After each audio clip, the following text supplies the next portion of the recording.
Daily Bible Reading, Acts chapter 12. It was around this time that King Herod began arresting and persecuting certain members of the Messianic community. And he had Yaakov, Jochanan's brother, put to death by the sword. When Herod saw how much this pleased the Judeans, he went on to arrest Kepha as well. It was during the days of Matzah. So when Herod seized him, he threw him in prison, handing him over to be guarded by 4 squads of 4 soldiers each, with the intention of bringing him to public trial after Pesach. So Kepha was being held under watch in prison, but intense prayer was being made to God on his behalf by the Messianic community. The night before Herod was going to bring him to trial, Kepha was sleeping between 2 soldiers. He was bound with 2 chains, and guards were at the door, keeping watch over the prison. Suddenly an angel of Adonai stood there, and a light shone in the cell. He tapped Kepha's side and woke him. "Hurry, get up," he said, and the chains fell off his hands. The angel said to him, "Put on your clothes and sandals," and he did. "Throw on your robe," he said, "and follow me."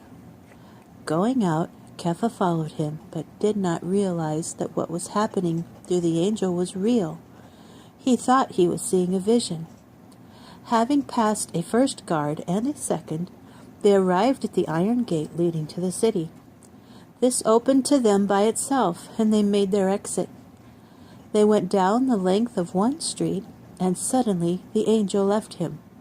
Then Kepha came to himself and said, "Now I know for sure that the Lord sent this angel to rescue me from Herod's power and from everything the Judean people were hoping for." Realizing what had happened, he went to the house of Miriam, the mother of Jochanan, surnamed Mark, where many people had gathered to pray. He knocked at the outside door, and a servant named Rhoda came to answer. She recognized Kepha's voice and was so happy that she ran back in without opening the door, and announced that Kepha was standing outside.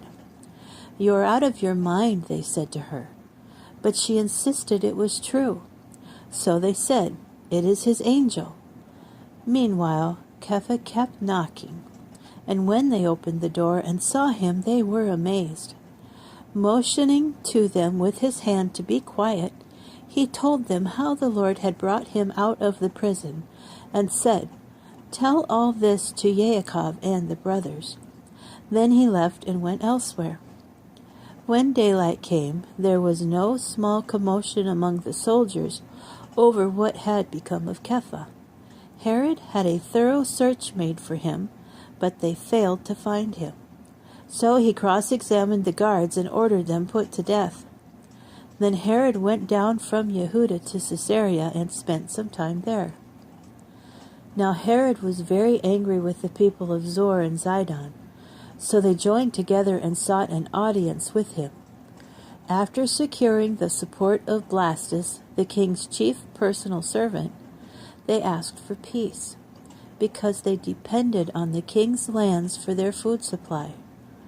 A day was set, and Herod in his royal robes sat on the throne and made a speech to them. The mob cried out, "This is the voice of a god, not a man." At once, because Herod did not give the glory to God, an angel of Adonai struck him down. He was eaten away by worms and died. But the word of the Lord went on growing and being multiplied. Barnabas and Shaul, having completed their errand, returned from Jerusalem, bringing with them Jochanan, surnamed Mark.